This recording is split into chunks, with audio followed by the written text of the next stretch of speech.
The letter was sitting on Ed Sullivan's desk when he arrived at his office on a cold morning in January 1972. It wasn't from a fan. It wasn't from a network executive.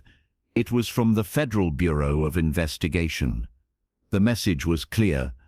Though carefully worded, Charlie Chaplin was not welcome in the United States. He had been investigated for un-American activities. His political views were suspect. His morals were questionable. And if Ed Sullivan was considering inviting him back to American television after 20 years of exile, he should reconsider, for his own good, for the good of the show, for the good of the country. Ed read the letter twice. Then he picked up the phone and called his producer. "Get me Charlie Chaplin," he said. "I want him on the show." What happened over the next 3 months would become one of the most controversial and courageous decisions in television history. And it would prove that Ed Sullivan, the man who always played it safe, was willing to risk everything for what he believed was right. To understand what Ed was about to do, you have to understand what had happened to Charlie Chaplin. In 1952, Chaplin had been one of the most famous men in the world, the creator of silent film, The Little Tramp, a genius who had made people laugh and cry for 4 decades. But America in 1952 was gripped by McCarthyism, by the Red Scare, by the fear that communists were infiltrating every aspect of American life. And Charlie Chaplin, with his progressive politics and his refusal to become an American citizen, became a target.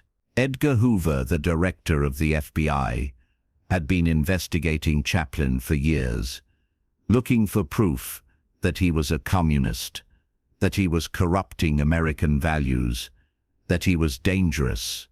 In September 1952, Chaplin left America to attend the premiere of his film Limelight in London. While he was at sea, the U.S. Attorney General revoked his re-entry permit, told him he would have to submit to interrogation about his political views and moral behavior before being allowed back.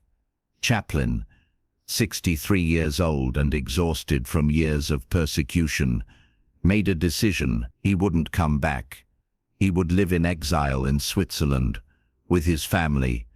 And for the next 20 years, Charlie Chaplin, one of the greatest artists America had ever produced, was banned from his adopted home. Ed Sullivan had never forgotten this. He'd watched it happen, had seen one of his heroes destroyed by fear and politics. And as the years passed, and McCarthyism faded, and America slowly came to its senses, Ed had waited for the right moment. In 1972, the Academy Awards announced they would give Chaplin an honorary Oscar. It would require Chaplin to return to America for the first time in 2 decades. And Ed saw his chance. He would bring Chaplin on the Ed Sullivan Show, would give him a platform to speak, would show America what they had lost, what they had thrown away. But it wasn't that simple. The FBI letter was just the beginning. CBS executives called Ed into meetings, told him this was too risky, that Chaplin was still controversial, that conservative groups would protest, that sponsors might pull out, that stations in the South and Midwest might refuse to air the episode. Ed listened to all of it, then said simply, "Charlie Chaplin is one of the greatest artists who ever lived. We drove him out of this country because we were afraid. That was wrong, and I'm going to give him a chance to come home." The sponsors threatened to leave. 3 major advertisers said they would not be associated with an episode featuring Chaplin. CBS told Ed he was jeopardizing the show. His own staff was divided. Some thought he was being brave. Others thought he was being reckless. But Ed didn't waver.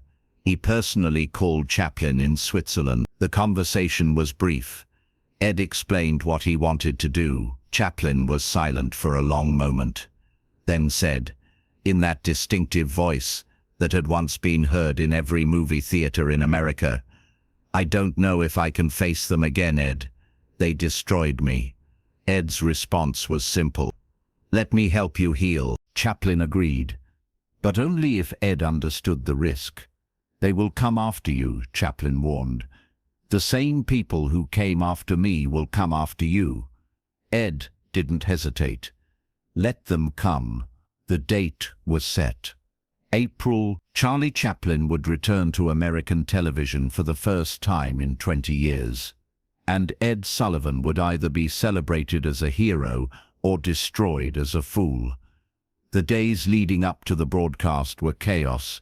Protest groups organized outside the CBS building. Letters poured in, most of them hateful, calling Ed a communist sympathizer, a traitor, saying he was destroying American values. The FBI sent another letter, this one more pointed, warning that there could be consequences. Ed ignored it all. He focused on one thing, making sure Charlie Chaplin felt welcome, making sure that when Chaplin walked onto that stage, he would know that not all of America had abandoned him. Chaplin arrived in New York 3 days before the show. He was 82 years old, frail. His famous dark hair was white now. His movements were slow, but his eyes, those expressive eyes that had conveyed so much emotion in silent films, were still sharp. Ed met him at the airport personally. The press was there, cameras flashing, reporters shouting questions. Chaplin looked overwhelmed, frightened. Ed put his arm around him and guided him through the crowd. In the car, Chaplin was quiet. Finally, he said, "I'm not sure I can do this." Ed looked at him. "You don't have to perform. You don't have to be funny. Just be yourself. Just let people see you. That's enough." The night of the show arrived. The studio audience was packed. Word had spread that this was a historic moment. Some people came to support Chaplin. Others came out of curiosity. A few came to protest. Ed stood backstage with Chaplin moments before they went live. Chaplin was shaking. Not from Parkinson's, though that would come later. From fear. From 20 years of exile. From the memory of what this country had done to him. Ed held his hands. "Charlie, listen to me. You are one of the greatest artists who ever lived. Nothing they did to you changes that. Nothing they said about you diminishes what you created. And tonight America is going to remember that." The show started. Ed did his introduction. His voice was different tonight. More serious, more emotional. He told the audience about Charlie Chaplin, about what he had meant to cinema, about what he had meant to the world. And then he said something that made half the audience gasp, and the other half erupt in applause. 20 years ago, this country made a terrible mistake. We let fear and politics destroy a great man. We drove him into exile. We treated him like a criminal when his only crime was making us laugh and making us think. Tonight, we have a chance to apologize, to welcome him home. Ladies and gentlemen, Charlie Chaplin. The curtain opened, and there he was, an old man in a simple suit, walking slowly onto the stage where he had performed decades earlier. The audience stood, every single person. The applause was deafening, not polite, not obligatory. It was an apology, a collective expression of shame and gratitude. Chaplin stood there, overwhelmed, tears streaming down his face. He tried to speak, but couldn't. Ed walked over, put his arm around him, and let him cry.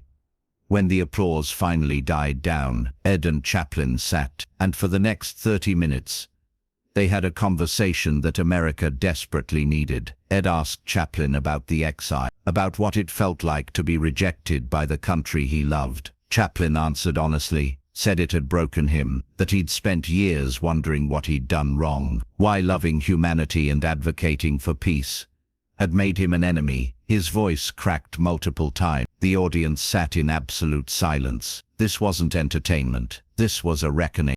Ed asked Chaplin if he forgave America. Chaplin thought for a long moment. "I forgive the people who were afraid," he said.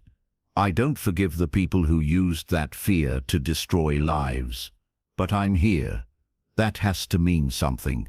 Ed nodded, then did something unprecedented. He turned to the camera and spoke directly to America. "We did this. We let this happen. And we need to make sure we never do it again. Never let fear make us cruel. Never let politics destroy art. Never let anyone tell us that compassion is un-American." The response was electric. Half the country praised Ed for his courage. The other half called for his head. Sponsors did pull out. Stations did refuse to air the episode in some markets. The FBI opened a file on Ed Sullivan. But something else happened too.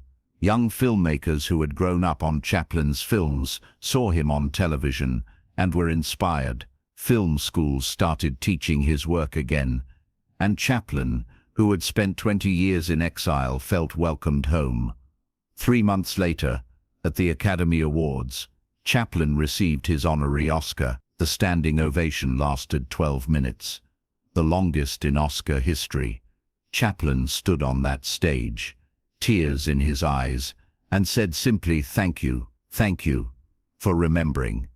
He lived for 5 more years, and when he died in 1977, obituaries around the world mentioned that Ed Sullivan show appearance, called it the moment America began to heal from McCarthyism, the moment someone with power chose principle over safety. Ed Sullivan never spoke publicly about the decision, never bragged, never sought credit. But people close to him said it was the thing he was most proud of, not launching the Beatles, not showcasing Elvis, but bringing Charlie Chaplin home, proving that television could be used for redemption, for justice, for healing wounds that politics had created. That night in 1972, with the FBI warning him and sponsors threatening and half of America ready to destroy him, Ed Sullivan made a choice. He chose Charlie Chaplin. He chose art over fear. He chose to believe that America was better than its worst moment. And in doing that, he proved that the most powerful thing you can do with a platform isn't to entertain, it's to heal, to correct injustice, to welcome home those we cast out. The cameras kept rolling. The show went on, but everyone who watched understood they had witnessed something more than television. They had witnessed redemption. They had witnessed a country beginning to acknowledge its mistakes, and they had witnessed what courage looks like when it matters most. What would you have done in Ed's position? If this story moved you, consider subscribing. These moments deserve to be remembered.